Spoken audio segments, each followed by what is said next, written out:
Hey guys, it's Onin, and today on Onin's Rite, I want to talk about patch 0.8.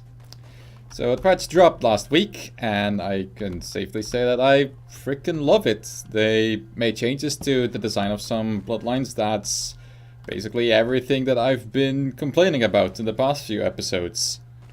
So today I kind of want to highlight the design of 8.0 and show how they did things correctly and what to take away from that, why it works, and how to apply it to future bloodlines. So the first thing I want to talk about is a bit of the controversial stuff. So I did that episode about rotations, and people were kind of disagreeing with me because I'm only talking about 1v1 matchups and not taking team play in consideration, or I'm using a word from the MMO space when it's... Look, let me just clarify that first. The reason I'm calling this rotations is because partially MMO terminology fits because this is inspired by WoW Arena, but partially just because a combo is something that's not completely set in stone. A combo is a bunch of abilities that you can chain together flawlessly without leaving an opening. And they're kind of come in all shapes and sizes. Whereas a rotation is just strict, first you do this, and then you do this, because math says it's best. And besides, combos are fighting game terminology that have a very clear meaning, whereas rotations is more a bit of a free term, an open term that can mean more than just one thing.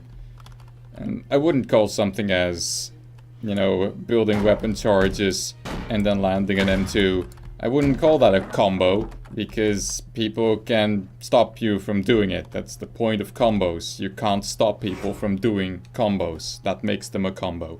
Anyway. So I talked about rotations and how that kind of limits the way that certain champions can use certain abilities, because they're almost always better in combination with another one, which reduces their depth. And what do we have in patch 0.8? We've got a rework to Rook's M2.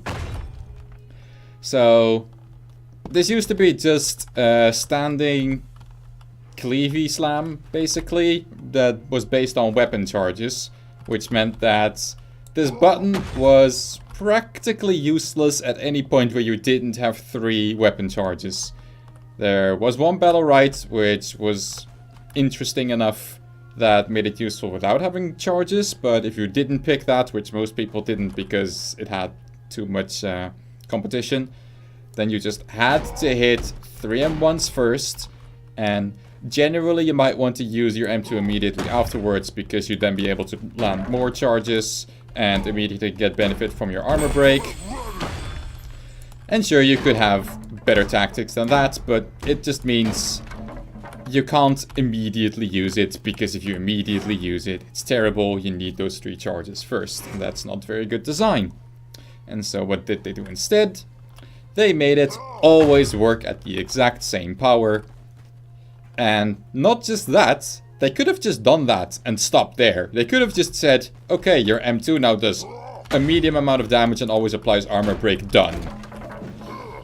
They also gave it a cooldown reduction based on how many M1s you hit, which is, it kind of brings back the same style of gameplay, where you hit your M1 so that you can charge your M2.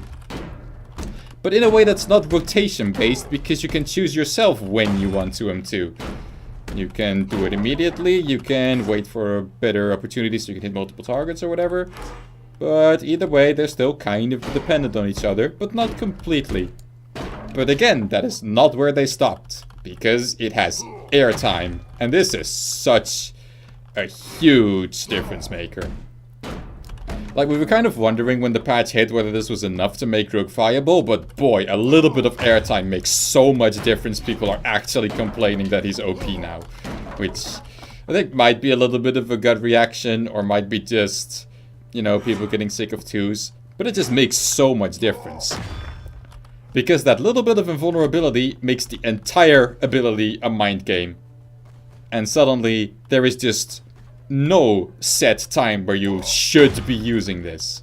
This should now always be a tool that you save for dodging something, or don't save because you desperately need that damage, but that leaves you open to be countered.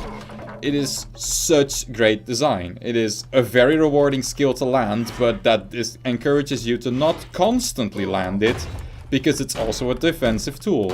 And just throwing it away on cooldown leaves you open for punishment. It increased his skill cap significantly. It just did so much good for him. And all of that out of an ability that was pretty boring and pretty shitty because it was tied to a rotation. It just completely removed it from the equation. Removed his rotation-based gameplay. And he is so much better for it. So now I'd ask you, is this not just better design in general for everyone? I mean, would you not rather have something cool like this on Shifu? I mean, obviously you'd want more airtime on Shifu, you want to be invulnerable constantly. But would you not rather have this kind of an additional mind game on such champions? The ability to choose whether you want to go all out offensive or whether you save it for your mind games and, you know, just enjoy that mind games to start with. I really feel like you can outplay people rather than just using it because, hey, I've got 3 charges. I can do burst damage with my impale now, so I'll go do that. Doesn't this just feel so much more interesting? Second thing I want to talk about is the redesign of the battle rites. So basically all of them are amazing, but I'll use Jade as the baseline for this, because I think I talked about her before, that it's kind of difficult to figure out 3 good playstyles, and in the case of Jade, she had one that was decently snipe based, but not really focused in that regard. She had the immaterial on stealth, which was simply always the best choice because it's fucking immaterial on stealth.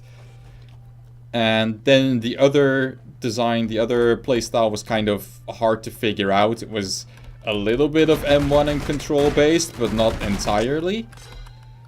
So what do we have now?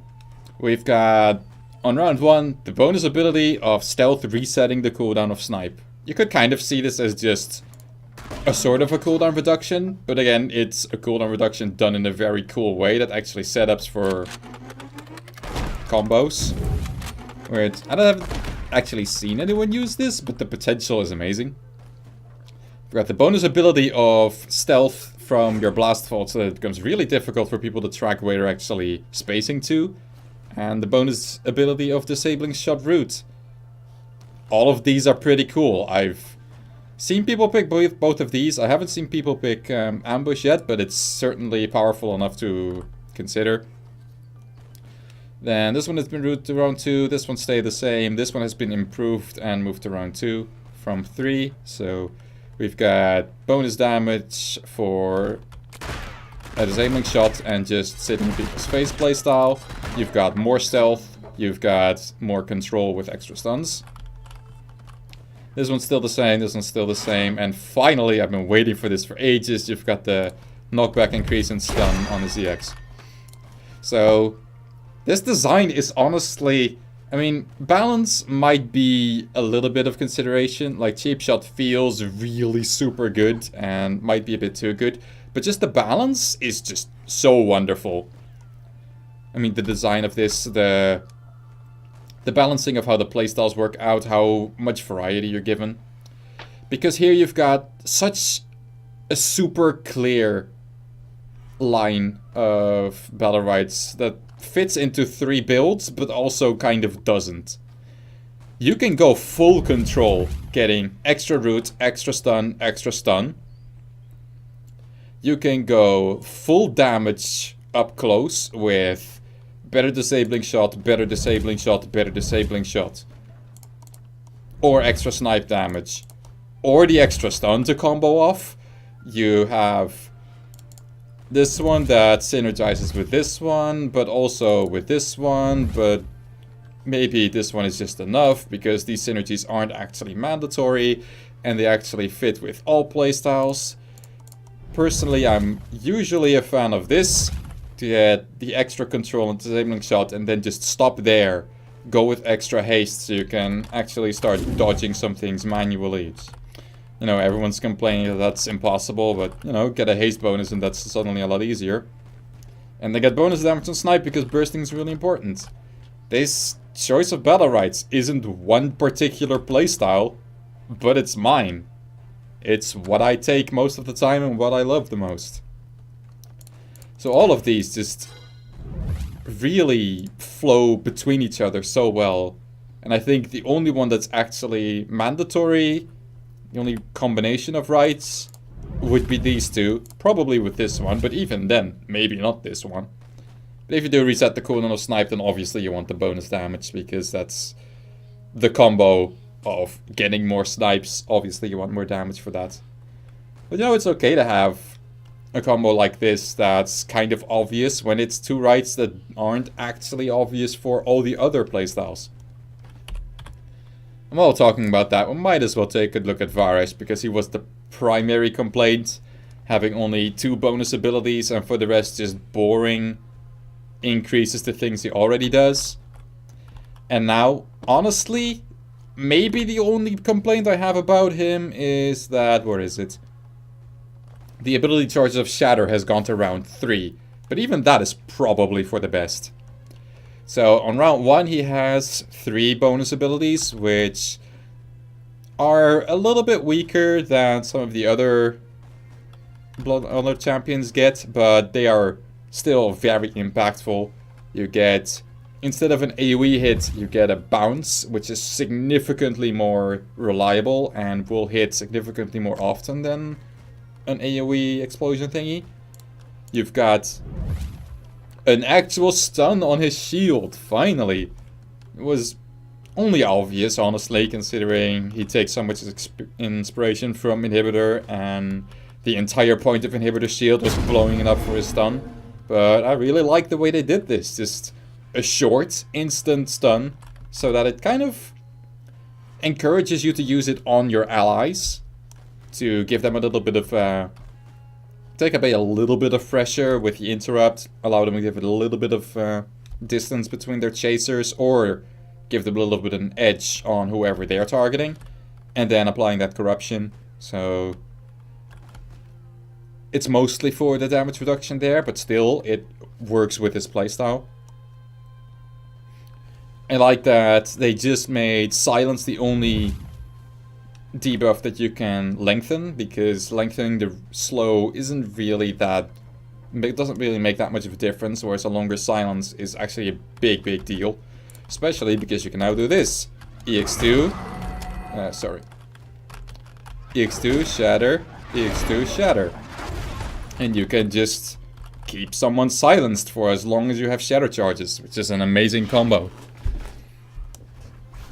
Again, you've got different playstyles. You can do this combo, you can go full shields. Personally, I wouldn't go full shields, but going full shields is actually really powerful. And I think that the only thing that I would I don't like as much, being the shatter charges moved to round 3, might just work out better. Because the thing about having this on round 1 was that it was, especially if you imagine the tree as it is right now, if you switch Fracture with, like, any of these, in round 1 it's kind of harder to put debuffs on your opponents than in any of the later rounds, because you're picking a whole bunch of rights that can keep debuffs on enemies longer, or gives you new ways to put them on people. So if you put this on round 1, then you have 3 shadow charges and no additional ways to really make use of them, to really combo them. Whereas in round 3 now, you could just have the round 3 power spike of, now I have 3 shatters and all my combos are significantly greater. And, you know, in this round, shatter is at maximum potential. I guess not entirely maximum, since you can get synergy later, but as good as possible. And that's when you get the most benefit from the Rite. So, as far as the design goes, this probably fits better. So, in all of these all of the champion reworks with their battle rights, we see more bonus abilities and stronger boosts, so that there's much better balance between them. There just are a lot more bonus abilities in general, which makes the choices very interesting. And there's so many potential builds, and all of them really have a pretty good differentiation of playstyles that are being adapted to, being catered to with these battle rights. Jade has 3 playstyles now, which you can go all in on, or you can kind of handpick the best ones. Varesh has a full M2 based playstyle, you have a more control based playstyle, or you have the full shield playstyle, and you can pick and choose between them. I think the one that I enjoy playing the most is probably this one, going for instant corruption into it always lasting, never getting used by the shatter, and then even more shatters, so I can keep on spamming that self-heal and the slow to just be annoyance. Whereas the best one, it might be this, it might be this, it might be this, who the hell knows? Honestly, all of these are potentially great builds and probably better in some matchups than others. Basically, just phenomenal job on basically all the reworks. I think the only one that might be problematic is Bako having a buff on his wall slam, which is already his best battle rights, and now it's only better, so you're only always gonna pick this. But honestly, the real problem with this battle right isn't the right itself, it's just shield dash. The hitbox is so massive. See how the fuck did that hit? That's just how insane his hitbox is. And they gotta fix that to make him more balanced as a champion in the first place. It's a problem with his wall slam, it's a problem with his ultimate, and even if those weren't already super powerful, it would still just be stupid. You'd constantly get caught off guard by that, and that probably ain't good. So the only balance issue that came up from this patch is one that was actually already in the game, so that's hardly the patch to blame there. Now, it would be kind of out of character for me to just have an episode in which I do nothing but praise Stonelock for all the great things they've done. Although I think it's important to point out that, to just show that it's not just a show about whining about things, but also about highlighting the good things. But I do have something to complain about, and, well, here he is.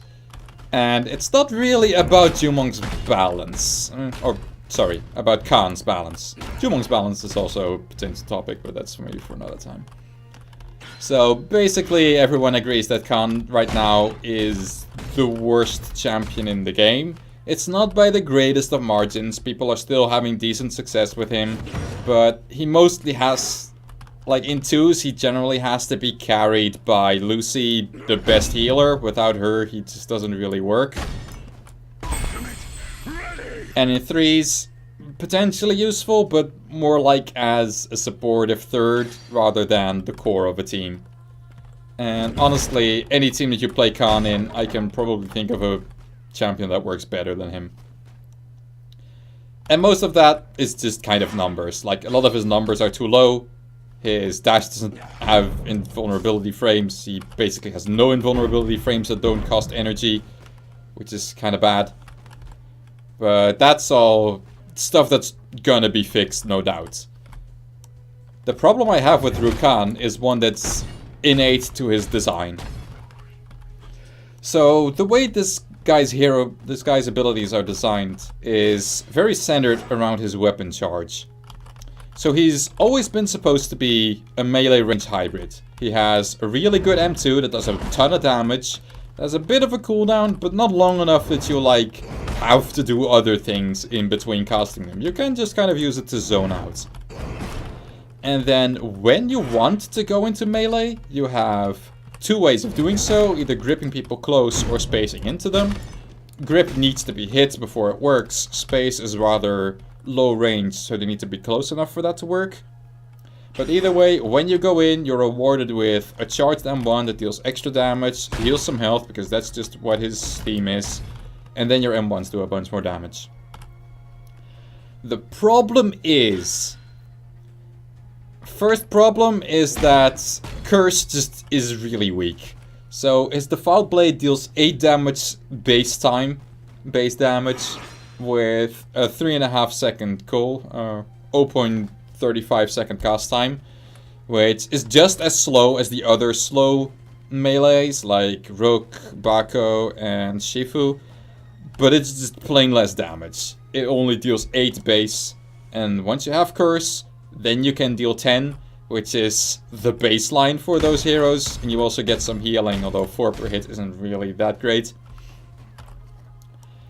In short, what that means is, when you start meleeing, you have one hit that's better than everyone, and then a couple of hits that are honestly just average.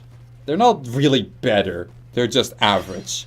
If you're going up against a Freya that has static on you, this is not gonna let you win that M1 war. And maybe it shouldn't, but honestly it feels rather underwhelming. But the real big problem is your Shadow Bolt getting bonus damage when your weapon is charged. What this means is that basically anytime you use your weapon charge, you lose out on value from hitting your M2s. And that just kind of feels wrong. Because if you want to play him as a bit of a guerrilla fighter, going in when he has the advantage and then immediately going out when he starts to lose it, then you just have downtime. It takes, I think, about 6 seconds for this thing to charge. Let me just be for sure. So 7 cooldowns on that one. Might even be longer than that. It might be 7 or 8 seconds. So if it's 8 seconds to charge this thing, and Curse lasts 2.4 seconds, then you have about, taking the wind up, 3 seconds where you've got good M1s, and then 5 seconds where half of your kit is weaker than it's supposed to be. And sure, some of that can be remedied by consuming something, resetting a stack, and getting another one. That's okay, that's decent-ish. But it just kind of feels bad that every time you use the charged M1, you're basically forced into using that curse as good as possible because your alternate option of shadow bolting people is just worse than it should be. And the actual effect of that isn't as great as it sounds. It's not terrible, it's not the reason he's awful. But the design just doesn't really feel good. You don't really feel that rewarded for using his charge optimally. And the fix is so easy. Like, we could go straight back to Harbinger in Bloodline Champions. He had an Amplify on Shadow Bolt. And that was basically the main reason he was picked. He was a good zoner, he could stand back and just lob grips and Shadow Bolts until you found an opening that way. But primarily, you could use that Shadow Bolt to create an opening which immediately had a lot of pressure from the extra damage. But they decided to give Shadow Bolt just 4 bonus damage if your weapon is charged. Why won't it just amplify for 10 or 15%? Because then, you hit a Shadow Bolt, and then that becomes the perfect time to get in, because you just got a bonus damage on your charged M1. Your M1 will immediately deal more than 10 damage. It could deal 10, 11 or 12. And that would actually make it the best M1 in the game. Just for a little while. For the duration of your Amplify and your Curse. And after you get the most benefit out of those, then you can start either going back and zoning, or getting pickups, or get your Consume to recharge your weapon charge so you can start benefiting from your Shadow Bolt again. That would be synergistic design. Alternatively, you could simply remove this whole deals bonus damage if your weapon is charged, because it feels dumb to have a weapon charge and have this ability encourage you to not use it because it's better with your weapon charged. And instead just have it applied to Curse. Curse someone, get bonus damage from Shadow Bolt. You'd probably have to let the Curse last a little bit longer than 2.4, but it's honestly probably not the worst idea. Alternatively, you could have Battle Rites that apply Curse. You already have Nether Chains, but it's only on round 3. Some people I've heard kind of like this, but I think in the 3rd round, and with so little additional benefit to Curse, it's probably not that good. So move this up, put Curse higher, and give additional benefits to Curse related to Shadow Bolt. That's how you make his design really synergistic. Just have the weapon charge be a weapon charge, and the Shadow Bolt be the Shadow Bolt, and not have both of those skills benefit from one thing, so you have to choose which of the two you can benefit the most from at any point. Let his gameplay just flow into each other better. That's how you really fix him, how you really make him somewhat more interesting to play, and somewhat less innately contradictory, or potentially even anti-synergistic. That, and just give him fucking iframes, man. And stop letting this thing be transable. And maybe make consume better than what it is, because like, you hit it and they get snared a little bit, or you hit it with a projectile and literally nothing happens. You know, so maybe make him a little bit better, so then you can start making him worse, because nerf harp OP. Also, his battle rights could need some work. They're honestly not that interesting. Either way, that's my retrospective on patch 0.8. Feel free to leave a comment if you agree, and especially leave a comment if you disagree, because I do in fact enjoy reading people's opinions to the contrary. And see you guys next week.